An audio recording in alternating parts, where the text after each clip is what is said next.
Hello there, my name is Polly Dunbar. That's me here, Polly Dunbar, and this book is called Camber's Ski, and it's by Raymond Antrobus. It's about this little guy called Boy Bear and his journey to discovering that he's deaf and he needs hearing aids. And he's a really great little guy to draw. I'm going to show you this page, because he loves to wear bright colours, so that was really fun for me to draw. I put on my sky blue socks and my orange trousers and a yellow jumper. I like my colours loud. So I've got some loud colours to draw him with. Here's my, this isn't a loud colour, is it? This is a pencil. So I'm going to start off by drawing him an outline with a pencil. So here we go.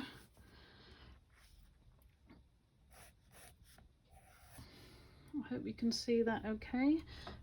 It's a little bit faint, isn't it, with a pencil, but that's just so I know the shape of my bear. There we go.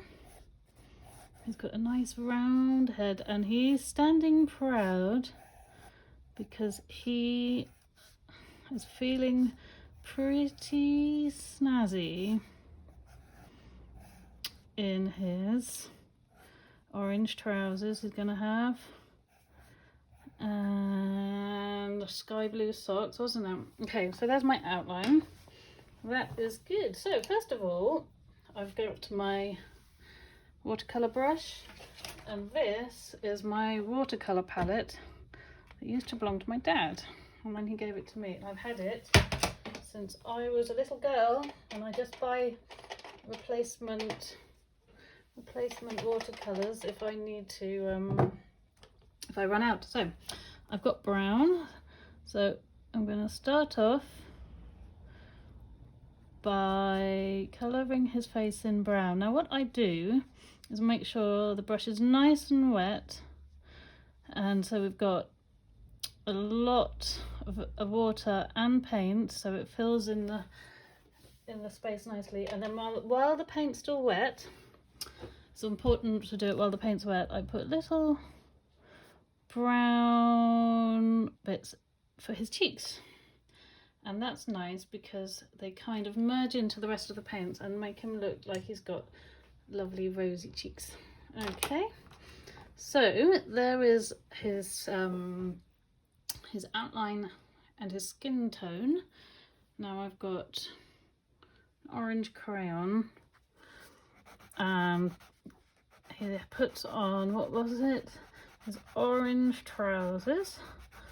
So I'm just going to colour that in. I love pencil crayon because you can just press really hard to get a bright colour, or go softly if you just want a pale shade. But I'm going really hard because he really likes his colours loud.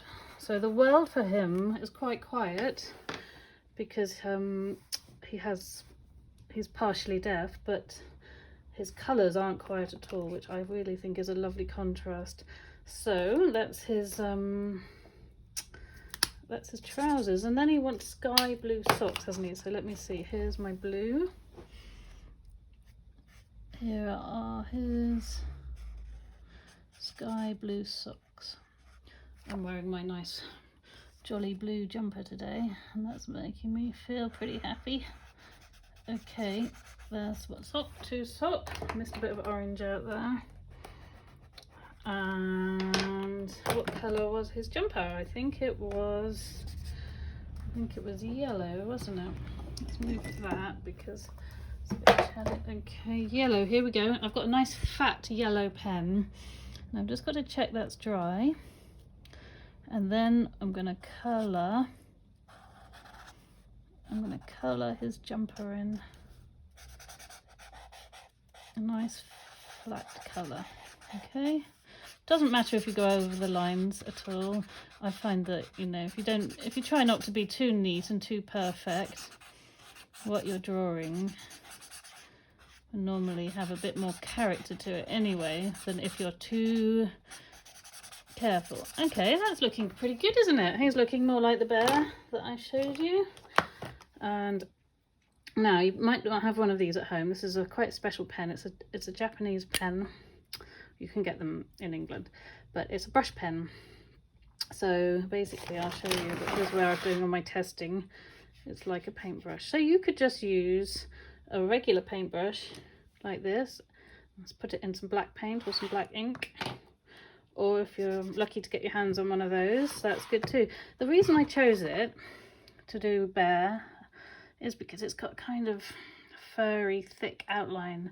And I thought that maybe look a little bit like bear's fur. So that's why I chose this sort of pen. Now, it's quite tricky to get the exact expression you want when you're drawing with a pen, so it's always a little bit of luck. Anyway, I'm going to hope that this turns out okay. So let me see. First of all, I'll do his jumper.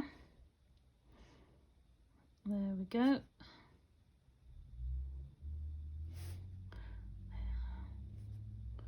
So I'm concentrating now, so I've got to go a bit quiet because this is the tricky bit, isn't it?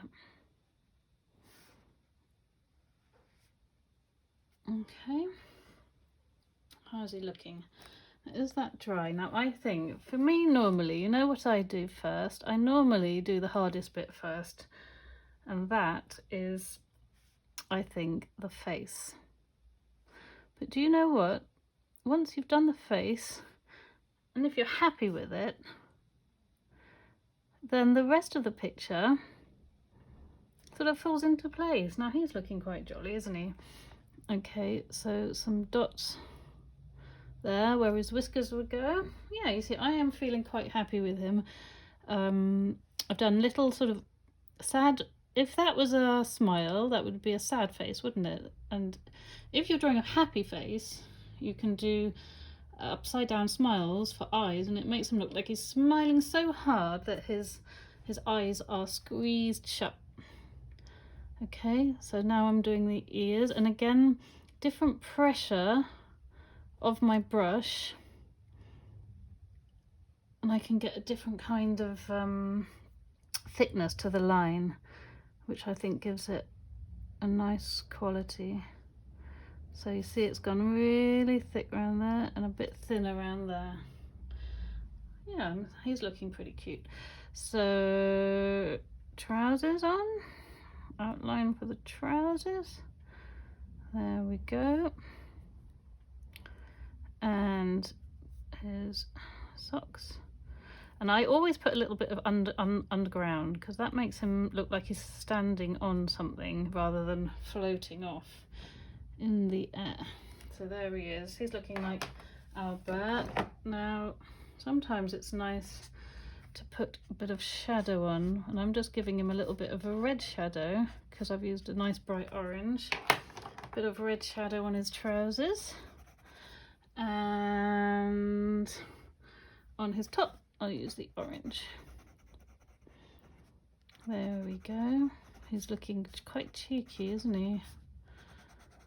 So there you are. There we have him, Boy Bear. And I tell you what, I think that's a little bit different from most ways of doing it, because often when you draw your characters, people draw the outline and then colour them in afterwards. Well, maybe try having it go this way around, where you draw your outline in very faint pencil, colour all the blocks of colour in, and then add your black outline at the very end, and see if you get something that you're happy with. I think I'm happy with him.